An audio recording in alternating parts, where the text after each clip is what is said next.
Hello students, welcome to our agriculture rankers academy. मैं आपका युवराज धानिक और आज हम इंट्रोडक्टरी बायोलॉजी में डार्विनवाद पढ़ रहे हैं। अगर हम बात करें डार्विनवाद की तो इसे चार्ल्स डार्विन ने दिया था। चार्ल्स डार्विन का जन्म 1809 में हुआ था और इनकी मृत्यु 1882 में हो गई थी। चार्ल्स डार्विन ने प्राकृतिक अध्ययन द्वारा विकासवाद या जैव विकास की अति सुंदर तथा सरल विधि से प्रमाण सहित व्याख्या की। डार्विन ने अपने एवं वैलेस के संयुक्त नाम से प्राकृतिक चयनवाद की परिकल्पना को छपवाया। अगर हम बात करें वैलेस की तो ये वैलेस कौन है? ये वैलेस एक वैज्ञानिक थे और बहुत से अध्यापक ये बताते हैं कि ये जो प्राकृतिक चयनवाद की परिकल्पना थी इन्होंने वैलेस ने ही दी थी और इससे अपने रिसर्च पेपर को चार्ल्स डार्विन के पास भेजा, क्योंकि ये काफ़ी फेमस वैज्ञानिक थे उस समय के। तो इन्होंने डार्विन ने क्या किया, उसे इन्होंने बैक पेपर नहीं किया बल्कि अपने नाम से ही छपवा दिया इस रिसर्च को। तो उसके बाद वैलेस ने भी अपना पेपर सबमिट किया और छपवाया, तो इन दोनों के पेपर में कोई अंतर ही नहीं था। तो कुछ लोग मानते हैं कि वैलेस ने ये परिकल्पना दी थी और डार्विन ने इसे कॉपी किया था।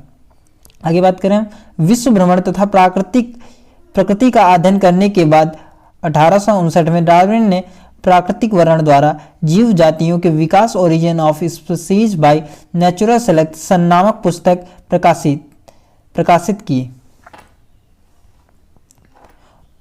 इस पुस्तक में उन्होंने जैव विकास की क्रिया को साधारण प्रस्तुत किया। इसका मतलब है उदाहरण सहित प्रस्तुत किया। डार्विन ने अपनी पुस्तक में जैव विकास की क्रिया को समझाया कि किस प्रकार जीव अपने को वातावरण के अनुकूल बनाकर जीवित रहते हैं और संतान उत्पन्न करते हैं। इसके विपरीत जो जीव अपने को प्रकृति के अनुकूल नहीं बना पाते वो कुछ समय बाद नष्ट हो जाते हैं। अतः प्रकृति में एक प्रकार की छटनी हुआ करती है। डार्विन ने इस सिद्धांत को प्राकृतिक चयनवाद थ्योरी ऑफ नेचुरल सिलेक्शन कहा। अब इसके कुछ सिद्धांत हैं वो पढ़ते हैं। पहला सिद्धांत है जीवों में संतानोत्पत्ति की प्रचुर क्षमता, जीवन संघर्ष, सामर्थ्य का जीवत्व या प्राकृतिक वर्ण, विभिन्नताएं तथा अनुवांशिकता, वातावरण के प्रति अनुकूलता, नई जातियों की उत्पत्ति। तो अगर हम पहले पॉइंट की बात करें, जीवों में संतानोत्पत्ति की प्रचुर क्षमता। समस्त जीवों में संतानोत्पत्ति की अपार क्षमता होती है।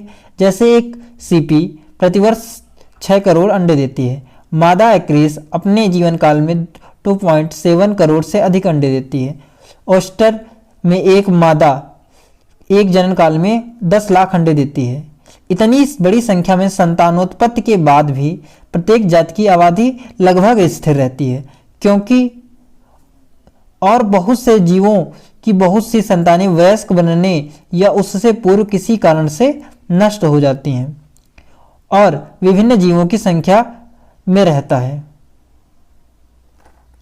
मतलब यहाँ पर क्या होता है कि जैसे बहुत सारी अगर जीवों ने जन्म लिया तो बहुत से जो जीव हैं वो उनकी मृत्यु भी हो जाती है, इसलिए संख्या क्या होती है, समानता बनी रहती है संख्या में। अब हम दूसरे तथ्य की बात करें तो वो है जीवन संघर्ष या जीवत्व के लिए संघर्ष।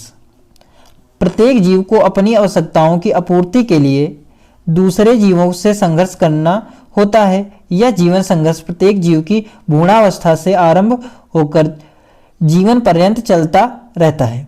अतः आधार जनन क्षमता के बाद भी जीवन संघर्ष के पश्चात सीमित संख्या में ही जीव वंश वृद्धि कर पाते हैं। प्रकृति के खाद्य भंडार, पृथ्वी के क्षेत्रफल व अन्य सुविधाओं के सीमित होने के कारण जीव अपनी सुरक्षा व बदलती वातावरणीय परिस्थितियों के कारण अपनी आवश्यकताओं की पूर्ति के लिए संघर्ष करते हैं।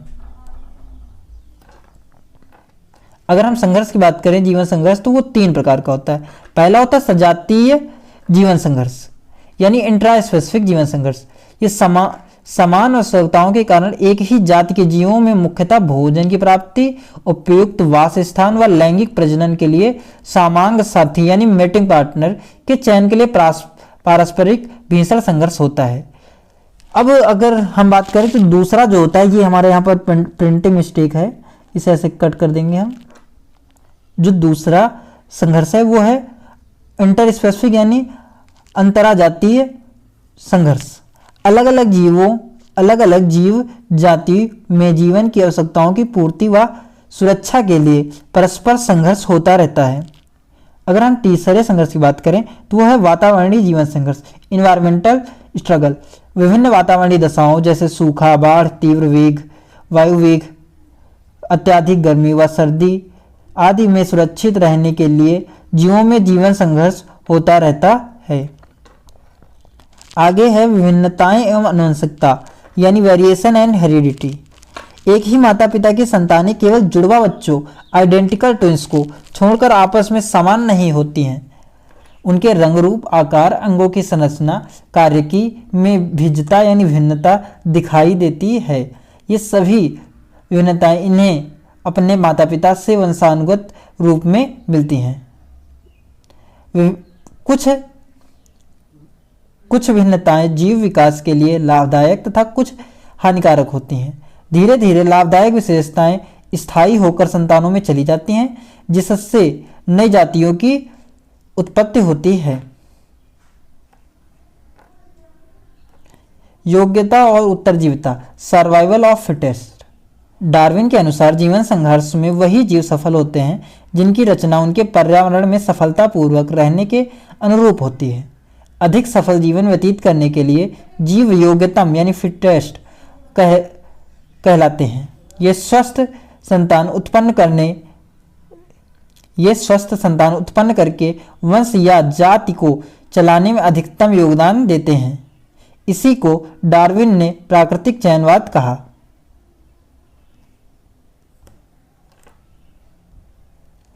बदलते वातावरण के प्रति अनुकूलन। किसी भी स्थान का वातावरण सदैव परिवर्तित होता रहता है। बदलते वातावरण में रहने के लिए जीवों को भौतिक वातावरण, सूखा, तूफान, शीत, त्रैड़ित यानी बिजली आदि से जूझना पड़ता है। ऐसे वातावरण में केवल वही जीव जीवित रहने में समर्थ होते हैं जिनमें अपने आप को वातावरण के अनुरूप बदलने की क्षमता होती है, और अन्य जीव नष्ट हो जाते हैं। नई जातियों की उत्पत्ति, ओरिजिन ऑफ स्पीशीज। डार्विन के अनुसार जीवों में विभिन्नताएं पीढ़ी दर पीढ़ी एकत्रित होती रहती हैं, जिससे ये जीव अपने पूर्वजों से भिन्न होते जाते हैं। धीरे धीरे अपने पूर्वजों से इतने भिन्न हो जाते हैं कि इनको नई जाति का एक स्थान दिया जाता है। इसी के आधार पर डार्विन ने जाति के उद्भव, ओरिजिन ऑफ स्पीशीज का सिद्धांत प्रतिपादित किया।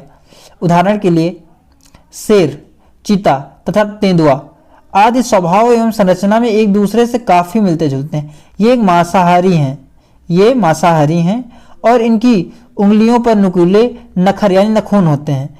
इससे स्पष्ट है कि इनका विकास एक ही पूर्वज से हुआ होगा, किंतु वातावरण का अधिकतम लाभ उठाने के लिए इनमें परिवर्तन आते गए और धीरे धीरे परिवर्तन इतने अधिक हो गए कि तीनों ने अलग अलग जातियों का निर्माण किया। प्राकृतिक वर्ण द्वारा नई जातियों का बनना ही डार्विनवाद का उद्देश्य है। डार्विनवाद के प्रति आपत्तियां। Criticism of Darwinism.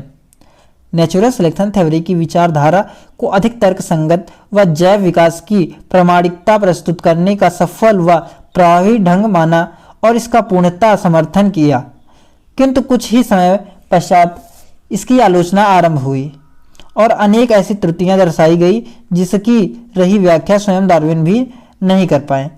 डार्विनवाद की प्रमुख आपत्तियां।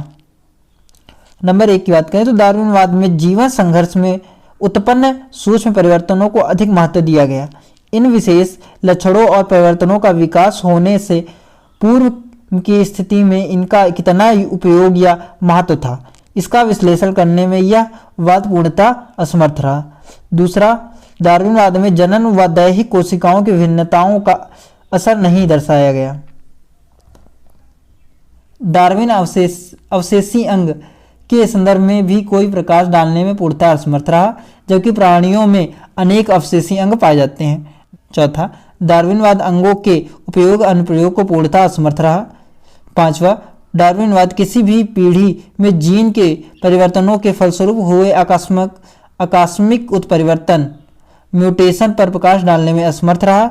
6, डार्विनवाद की विचारधारा के अनुसार उपयोगी परिवर्तन वंशागति द्वारा एक पीढ़ी से दूसरी पीढ़ी में पहुंचते हैं।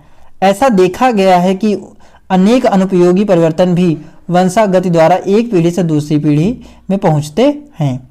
7, डार्विनवाद में कृत्रिम वर्ण आर्टिफिशियल सिलेक्शन के माध्यम से पालतू पशुओं में नस्ल सुधार दर्शाया गया, किंतु वातावरणीय परिवर्तनों द्वारा जीवों में होने वाले कायिक परिवर्तन संतति में वंशगत नहीं हो पाते हैं। इसकी व्याख्या करने में यह वाद पूर्णतः असमर्थ रहा। आगे हम उत्परिवर्तनवाद पढ़ेंगे अगले लेक्चर में, तो आप चैनल को सब्सक्राइब कर लीजिए और आज अगला लेक्चर में आएगा। धन्यवाद।